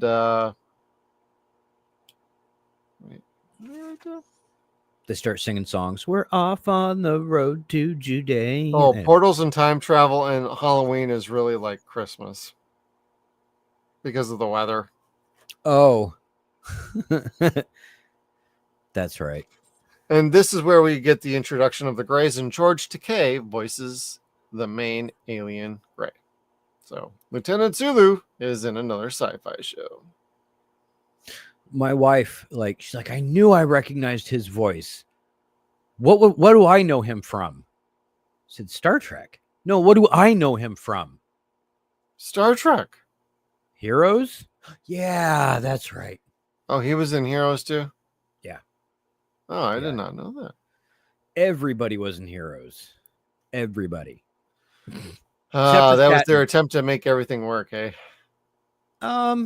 They had some pretty good cameos. I don't remember if it was Nichelle Nichols or not, but Sulu was definitely in it. Might have been Nichelle Nichols. I honestly can't remember now that I said there was a bunch of cameos, but yeah, there was a bunch of people from Star Trek in it. Okay. I am gonna. Everybody, should we add Heroes to the schedule at some point, at least for season 1? Put a like down below and a comment in the chat or in the comment section down below. Do Heroes. I don't want to do season 2 like that. Oh no, I would only be willing to do season 1. After we did Human Target season 2, I just don't know if I could do Heroes. Human Target season 1 was fucking awesome. Season 2 was fine. I don't want to. That's where my nostalgia goggles got thick. Yep. Too thick. Let's see.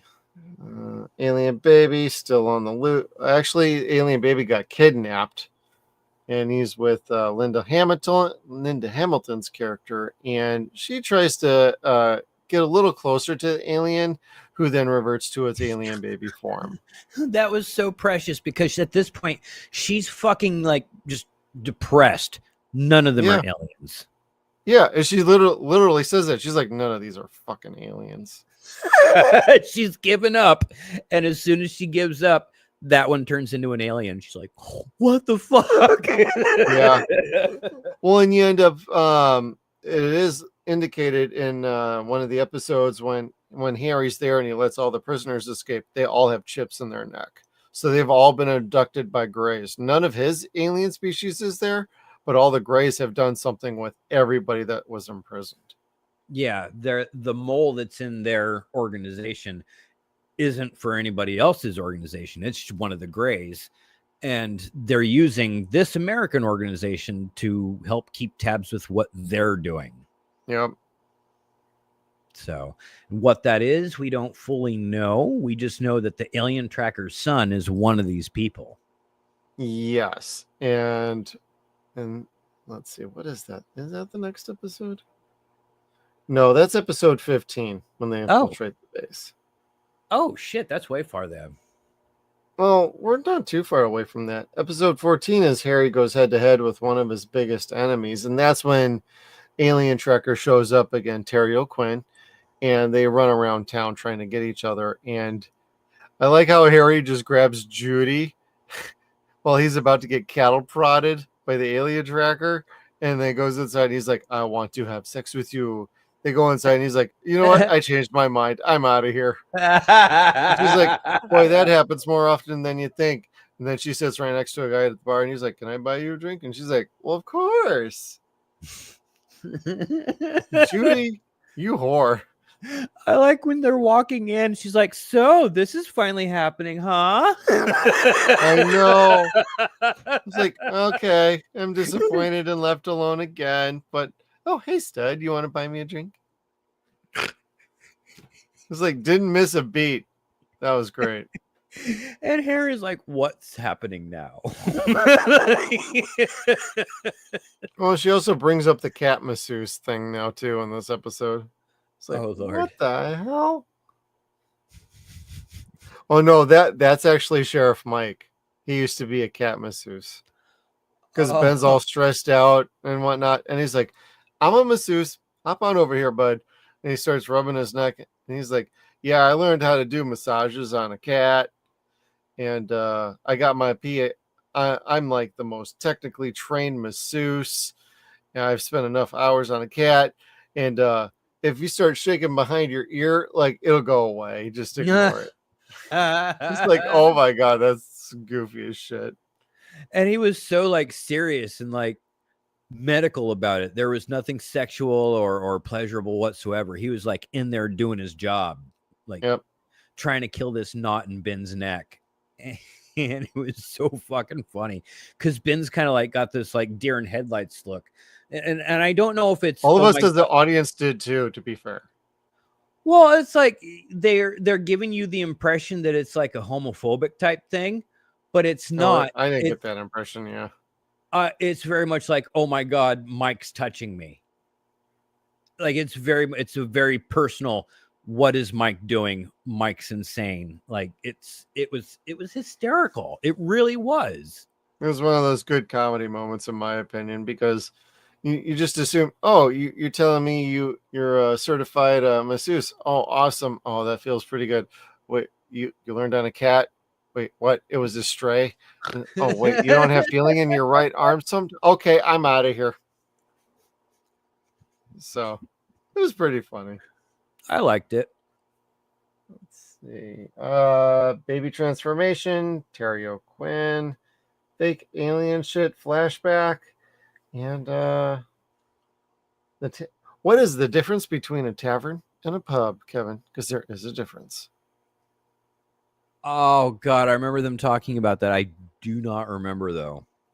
They don't explain it in the show, but the tavern is something a little more on a high-end sort of bar rather than a pub. A pub is just a kind of like a dive bar, what we would call it here in America.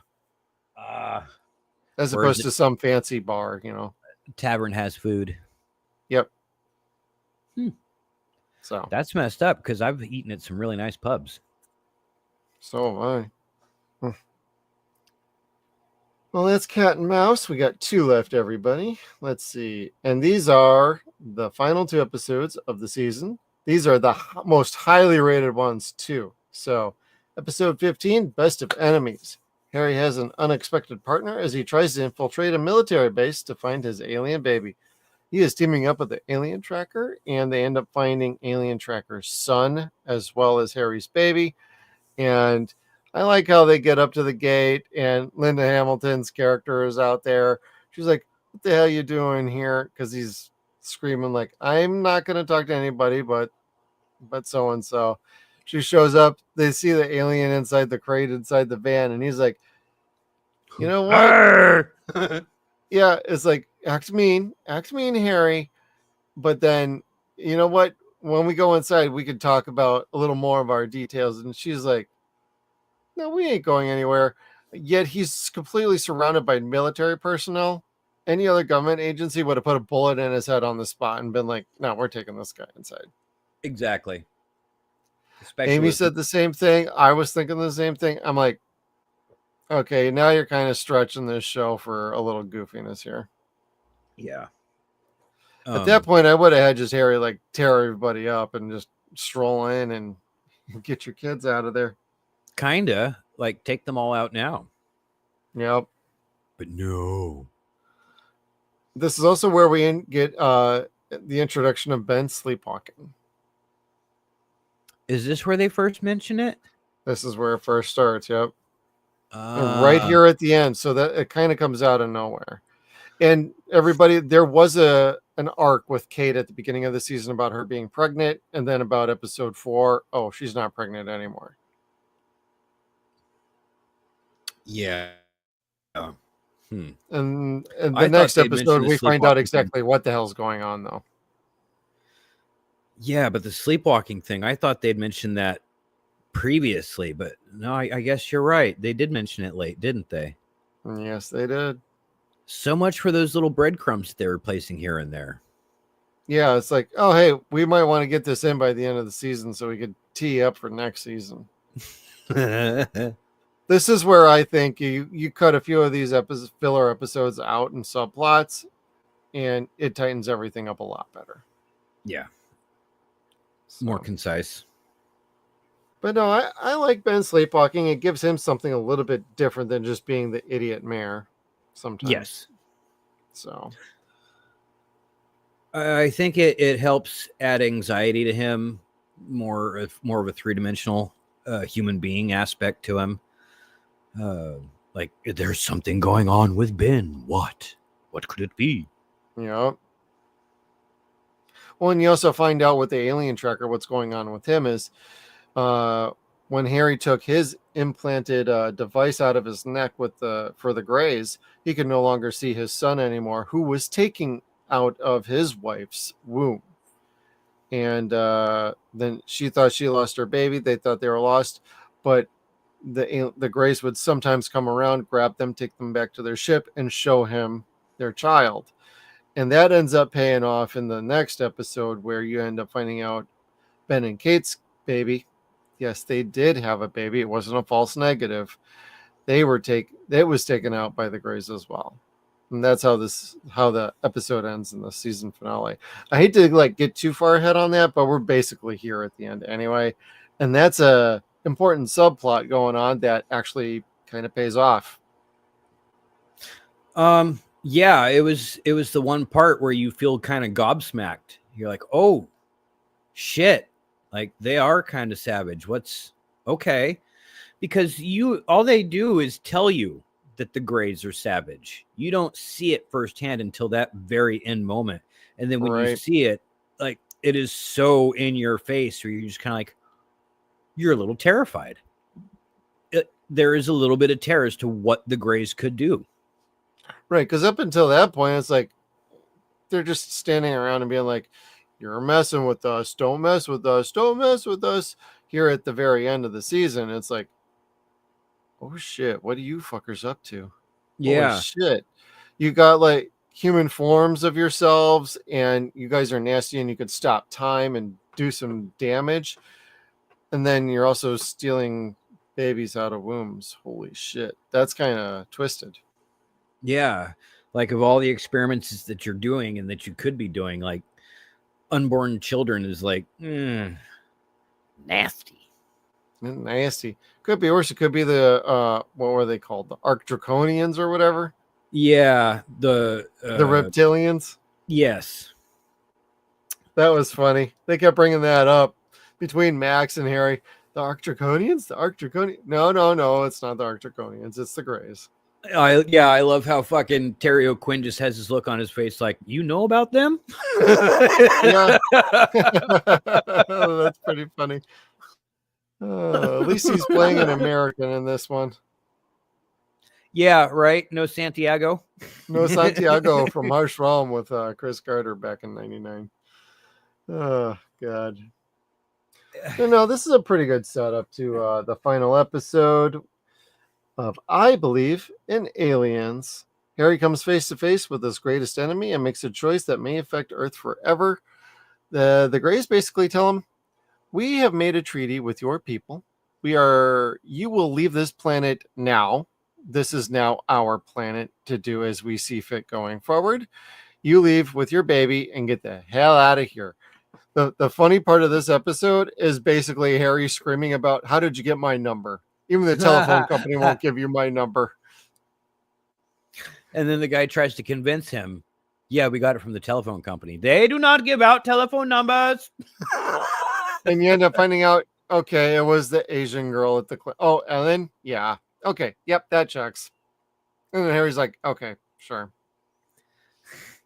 She's such a terrible person. She's so bad. I kind of like Ellen, to be honest, but she's a bad character. She's so horrible. Bad. She's evil. She is. She's yeah. She eats her freaking food out of the fridge. She's a card shark. She's like, my God, what are you gonna tell me next? Like she's actually an arc draconian or whatever. Probably. Dude, that'd be fucking funny. Skeeter's gonna end up watching this going, "I'm not saying anything. I'm not saying." Or he's gonna anything. be like, "You two are idiots." They have bird faces, but they're kind of beautiful and sexy. And Harry absolutely loves and appreciates. That is the thing in this show too. He actually raves about them a little bit. Yeah, he has a thing. He's got a thing. Let's see. The one thing I didn't really like about this episode was the introduction of like real alien footage. It started off with like an actual introduction by like one of the showrunners or producers, and I'm like, wait, is this an extra? I had to actually back out of the screen and go back and make sure I wasn't watching an extra, and I was actually watching the final episode. But I understood by the end of the episode what they were doing was they were setting up for Liv's little documentary sort of interview to set her story up. But it felt weird, like getting interspersed with actual alien abduction interviews, so to speak, and experiences. Yeah, that was one of the things that they did excel at, I think, in this show, is really kind of giving you a swerve between the epilogue or the prologue and then the actual plot line of the show, because the prologue very seldomly had anything to do with what's happening as soon as the show begins. Right. And you were left wondering, what was that all about? And they were all usually really interesting, so you were left hanging, and they did it very smartly. Yeah, because initially I'm like, this is kind of weird. What are we doing here? But by the end of the episode, it actually pays off. I feel pretty damn well. So I appreciated that. It was something different and unique. I'm like, sometimes you got to take a swing for the fences to make something work, and that's okay. And it does pay off. So I didn't really have a problem with it. It just felt weird to start with. Yeah. Yeah. Of course, so did the kid getting killed in the mine. Yeah, kid getting killed in the mine. Bridget, the name of Harry's kid, is named Bridget. It's a he, but it's called Bridget. Sends him off to his own home planet, which I thought was actually a pretty neat thing to do. He decides not to take the Greys up on their offer to leave the planet. He decides to stay behind and try and figure out a way to stop what's going on. Yep, that way he could save Asta and the You planet. Must save Asta. So, but it was a decent ending. I liked it. I liked that Harry learned what sacrifice was, but his love for his friends was enough to make him stay. He learned, and I really hope everything pays off into season 3 better than Friday the 13th season 3 has been so far. Yeah. I hear that on you. No. All right. I got a cat who's wanting to get out of here, and we're almost done here. I don't think I got much else here other than Darcy didn't know. I thought she knew the whole time. This is where they finally get to Darcy knowing Harry's an alien, and Sheriff Mike gets a new respect for Liv because she forces him to sit down and actually talk to her. So there were some really good character moments in this final episode. I really appreciated, and at least now we finally know that Darcy's aware of everything and she's totally cool with it all.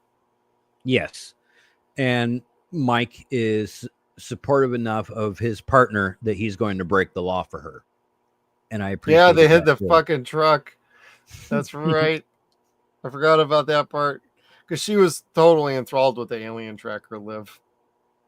Yeah, and that was a fun little thing. I wish they would have kept Terry around for a little bit longer just so they could have had more scenes together. That's what Amy said too. She's like, I'm surprised they killed him already. It's like, I am too, but he might have had scheduling conflicts or it was a money thing. He probably wasn't asking for too much. They probably just didn't want to pay. Or it could have been a combination of that and he had something else he had to go shoot. And it's like, well, you might as well just write him off because he's a name value and he would be hard to bring down like every so often. Not like Nathan Fillion, you could throw in an audio booth. With Terry O'Quinn, it's like you actually have to schedule him to come to Vancouver. Yeah, and stay and yeah. So, no, it's a pretty solid ending. I was pretty happy with how it ended. I'm actually looking forward to doing season 3 at some point. So we will probably clue that in sometime this year. Season 4 is about to start in the next couple weeks. So we may evaluate how exactly we want to approach that once it's done, considering we're a little bit behind on season 3 anyway. So, yeah, that's true. But we have some fun schedules coming up here. So, but you got any other thoughts about Resident Alien season 2, Kevin? No, golly, just that I liked it. This was still pretty goddamn good. Like I really some oil really like so you can take a bath afterwards now. Thank you. I don't like the taste. No, I don't either.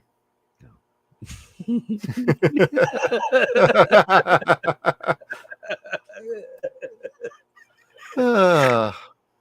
Well, that being said, thank you everybody for tuning in to Resident Alien Season 2 with Nostalgia TV. We greatly appreciate you joining us for this. Please click the like button down below. Hit the bell notification when you subscribe down below. And we all hope you have a good night. You can now punch out for the night. We're going to send you over to Leon, Words of Paradise. He's got a fun little stream on our redirect. So when you head on over there, at least drop a little hello. Let them know that Suns and Shadows sent you. You all have a good night, everybody. Who are you? I'm Harry Vanderspiegel. I'm a doctor. You don't have anything to worry about. I'm not an alien.